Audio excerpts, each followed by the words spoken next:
Déu us guard. Exigències ecològiques. L'estiu ens apropa a la natura i fa que ens obrim més a la bellesa de la creació. Sembla que valorem millor les exigències d'una ecologia autèntica i equilibrada. El contacte amb la natura ens fa ser més conscients de la bellesa del nostre hàbitat, el qual incideix certament en la nostra vida i en la vida de les generacions que vindran.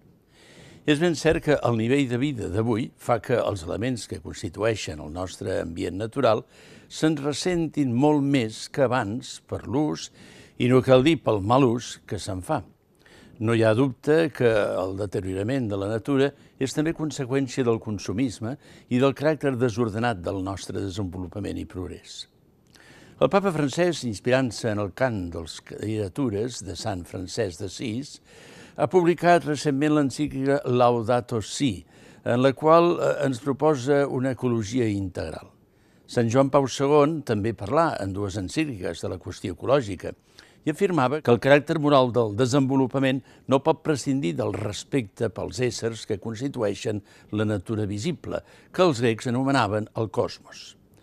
Cal prendre major consciència que no es poden utilitzar impunement les diverses categories d'éssers vius o inanimats segons les pròpies exigències econòmiques o com millor ens plagui. Al contrari, convé tenir en compte la naturalesa de cada ésser i la seva connexió en un sistema ordenat com és el cosmos. Aquest document pontifici és un document pastoral, evangelitzador i també tècnic, perquè tracta de continguts de l'ambient que són tècnics i això demana aquest tractament específic. Va dirigit a tothom, però especialment als responsables més directes del medi ambient. El papa es fa aquesta pregunta a l'inici de l'encíclica. Quin tipus de món desitgem transmetre als infants que van creixent? Aquest interrogant és el cor de la Laudato Si i ens porta a preguntar-nos sobre el sentit de l'existència, sobre els valors que estan a la base de la nostra vida social. Una bona ecologia demana una bona antropologia. El papa llança un missatge esperançador, dient que la humanitat encara té capacitat de col·laborar per construir la nostra casa comuna. I afegeix, l'ésser humà encara és capaç d'intervenir positivament perquè no tot està perdut. Hem d'agrair al papa Francesc aquesta encíclica, llegir-la i aplicar-la en bé de tots.